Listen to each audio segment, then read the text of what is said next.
Hey everyone, welcome back to my channel. My name is Bettina and I'm the makeup enthusiast, and in today's video I'm going to be bringing you my updated eyeshadow palette collection video. I have a crap load of eyeshadow palettes sitting in front of me here, so if you want to see what eyeshadow palettes I have in my collection, then keep on watching. So I did a eyeshadow palette collection video about I think 2 years ago, and I have had a bucket load of eyeshadow palettes added to my collection since then, so I wanted to do an updated video and let you know what is currently in my eyeshadow palette collection. So starting off with this one right here, it is the Viseart Trice palette. I got this in my Beautylish Lucky bag here. It is a very nice romantic eyeshadow palette. Not much to say about it, but these shadows are nice. Then I have a few that I have had in my collection for a while. I have Naked palettes 1, 2 and 3. You can't get Naked 1 anymore. I barely use these eyeshadow palettes. They are pretty long-standing placeholders in my collection. I also have my Naked Basics. This is a pretty basic eyeshadow palette as the name suggests, but it is a good go-to palette for mattes to pair with any other palettes. I have the Makeup Geek Vegas Lights palette. This is a pretty cool little palette. The foiled shadows in this palette are really beautiful. I don't think you can get this one anymore. It was a limited edition palette. A few Colourpop palettes I have the Yes Please palette. This is the really warm tone palette. I have the Rosa palette, which is the purpley pinky palette, and then the My Little Pony palette, which is also super duper cute. Not the best formula on this palette, but the colours are really nice and cute on that one. My Too Faced eyeshadow palette collection is pretty small. I only have the original chocolate bar and the gingerbread spice. So the original chocolate bar palette has been in my collection for a very long time. It is pretty basic compared to other eyeshadow palettes, and then the gingerbread palette I picked up at Christmas time. This is a really nice palette. I do enjoy it. The only two Too Faced palettes I have in my collection. My one and only Natasha Denona palette, my Natasha Denona Star palette. This is a bit messy. I recently did a 1 month 1 palette on this palette right here, so if you want to see my thoughts on this palette, I will leave that linked up in the corner. I have Lorac Pro 1 and 2. These palettes are really original beauty YouTuber palettes. They are really good formula. These are really nice palettes. I would recommend the Lorac palettes. And I also do have the Lorac Mega Pro 1. You cannot get this anymore, so I'm only going to show this briefly because I know a lot of people are still really upset that they couldn't get their hands on that palette, so I'm just going to tuck that one away and pretend I never showed it. Huda Beauty Rose Gold Textured and Huda Beauty Desert Dusk palette. Rose Gold Textured I'm not the biggest fan of. I don't think this is the best palette ever. The textured shadows in this palette drive me crazy. I haven't really had much of a chance to play with the Rose Gold Textured, so I'm not really willing to declutter it before I am able to give it a really good red hot go. Now, my Anastasia Beverly Hills palette collection. It's not complete by any means, but I do have a fairly big chunk of the collection. So starting with the Modern Renaissance palette, I have the Prism palette, I have the Subculture, and also Novena and Soft Glam. Out of all of these, probably my favorite is Novena, and I do really like the Prism palette. And yes, this is still in the box. I really don't like this like weird velvet packaging that like weirdly grips onto itself, so I have been keeping the boxes on a few of them, and they just sit nice from my drawer and they don't have that really weird texture on them. Some really old palettes. So the Balm Nude Tude palette. This is one of the first palettes that I purchased. I watched a video that Carissa Pukas did on like a 1920s smoky eye, and she used this palette and I was like, I have to have that palette. So I picked up this palette thanks to Carissa Pukas. One of the other really first palettes in my collection is the Sigma Resort palette. I've barely touched this palette, but I don't want to declutter it because I think this was the first palette that I purchased and it's really nostalgic for me, so I'm holding on to that one. A few more cheaper palettes. I have the NYX Avant Pop palette. I just enjoyed some of the colours in this palette and I grabbed this to mix with other stuff. Makeup Academy Professional. This is the Heaven and Earth eyeshadow palette. I also have the Sleek Eye Candy palette, if I can get it open. This is one that I really should grab out considering I am enjoying bright colors at the moment, so I might grab this out and do a like throwback look with that one. Then we have the Makeup Forever Artist Shadow palette 1 and 2. These ones, these colors and this formula I was really disappointed with, but I spent a fair chunk of money on these, so once again, I don't want to declutter them. I've spoken many times about my fear of decluttering, so I have the Coloured Raine Queen of Hearts palette. This palette is beautiful. The purples and yeah, this colour here and this colour here are beautiful on the eyes, and the orange. This colour story is beautiful. It's really what put Coloured Raine on the map. If you haven't tried it, what are you doing with your life? This formula is beautiful. I have a little quad here. Sorry, this is a quint, I think, because it's got 5 in it. I have a little quint here from Jill Stewart that I picked up when I was in Japan. This is the Lady Velour Ribbon quint. Really cute little quint. Not the best formula, but the packaging is gorgeous, so I had to pick something up from Jill Stewart. I then have the Grande Pro 1 and 2. These palettes are really cool palettes. One of them my husband gifted me, and then the other one I purchased in a 20% off and free worldwide shipping sale, so I couldn't resist. I had to complete the collection.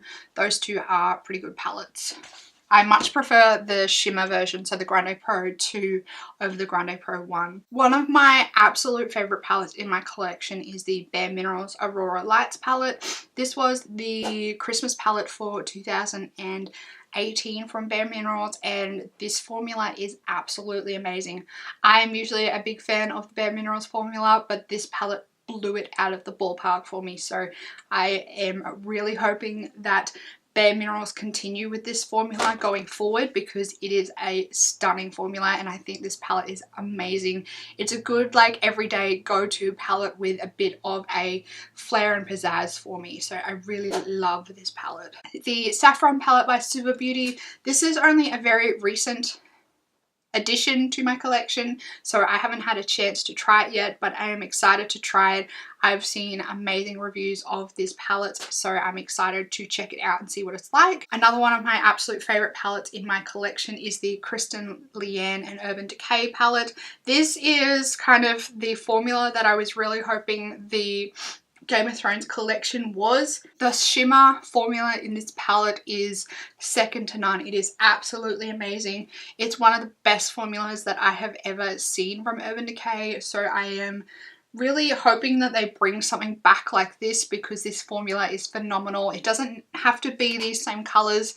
I just think that they did an amazing job on this palette with this formula. I really hate the way that this palette is laid out with the circles and the triangles and the squares and the rectangles and all that jazz. I wish it had more colors and was designed a little bit better, but it is an amazing formula and I can look past the terrible layout because it is such good formula. Another palette from BareMinerals is the BareMinerals, oh, what was this palette called? The Wish palette, I think it was. This palette was the 2017 Christmas palette from BareMinerals. It has got some really stunning everyday wearable work colors in this palette, and I love reaching for it for that reason. I think it is a good little palette and the packaging is really nice and sturdy on this one. Then this collection here is my Juvias Place eyeshadow palette collection. I am a huge fan of the Juvias Place eyeshadow formula, so I have a total of 7 of their palettes and I am looking to complete my collection sometime in the near future. I have the Douce palette, the Festival palette, Sharan 2, Zulu, Masquerade Mini, Nubian 2, and the Nubian by Juvias Place. So that is my entire Juvias Place collection, and as I said, I do want to complete my collection sometime soon. There are, I think, about 3 or 4, actually. I think there might be maybe about 6 palettes that I haven't got from Juvia's Place, but there are a few that I'm not really interested in picking up, even though I might still grab them just to complete my collection.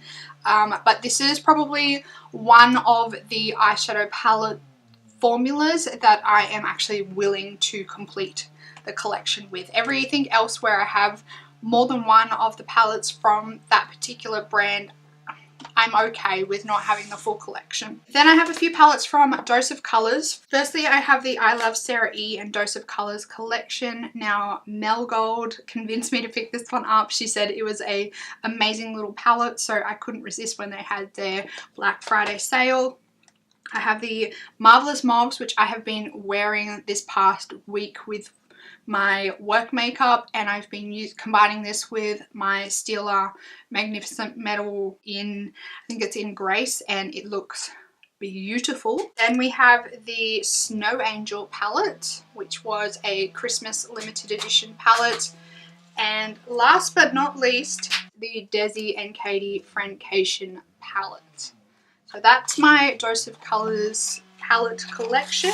The Sydney Grace Autumn's Rain palette. I used this in a first impressions video recently, so I'll leave that up in the corner if you want to see what I think on first impressions of this palette. The shimmers in this palette are gorgeous, and I am really interested in trying some more eyeshadows from Sydney Grace sometime in the future. The Linda Hallberg Enchanted Secrets palette. This is a cute little palette. These colours are amazing and they make really good topper shadows, and it takes your look from like 0 to 100 with just like a little hint of something extra. Blush Tribe Minaza palette. I also did a 1 month 1 palette video on this one, so I'll leave that up in the corner. But there are some really nice colours in this palette. Once again, the shimmers in this palette, I think in my opinion, are the standout. Blush Tribe and Paulina Beauty palette. This is one that I purchased with the Minaza palette. This is one of the like first palettes from Blush Tribe that I tried. I think Paulina did a really good job on this palette layout. I love the shimmers in this palette. They are beautiful. The Enchanted Luster Cosmetics Luxury Chrome Bow palette. This palette, the packaging is beautiful. All these colors in here are hand pressed. It is a mighty big mess in there at the moment because it has one of those chunkier formulas, and the way I apply my makeup doesn't really do well with chunkier formulas. I am pretty messy when I apply my makeup, so that's why some of my palettes look pretty grubby. Violet Voss Flamingo eyeshadow palette. I saw this and I was like, I don't need it, I don't need it. And then I kept seeing people use it to do looks, and I finally caved and picked it up in the Black Friday sales, and I'm glad I have it. Some of the colors in here are absolutely beautiful. And then the last palettes in my collection are from Certify. Now I have like all of the Certify palettes. I have the Certify Tropical Wonders palette, the Affinity palette, the Destiny palette, and the Dynasty palette. Now these palettes are great if you want like rainbow palettes. They are a pretty powdery formula, but if you're used to using more of a powderier pressed pigment formula, then you are going to get on with these. If not, you probably will struggle. With a little bit of practice, you would be able to get using these under your belt pretty easily. That is a whirlwind tour of my eyeshadow palette collections. Let me know down in the comments box if there are any particular eyeshadow palettes that you've seen in this video that you would like me to do a designated video on. I'm happy to do like a 1 look, 1 palette, or 3 looks, 1 palette if you would like to see that. Just let me know down in the comments box. Don't forget to give this video a big thumbs up if you liked it. Also, make sure you click the subscribe button down below so you can keep up to date on all my videos that are coming out every single day in April, in Everyday April. That's it for this video, everyone. I hope you're having a fantastic day, and I will see you in the next video. Goodbye.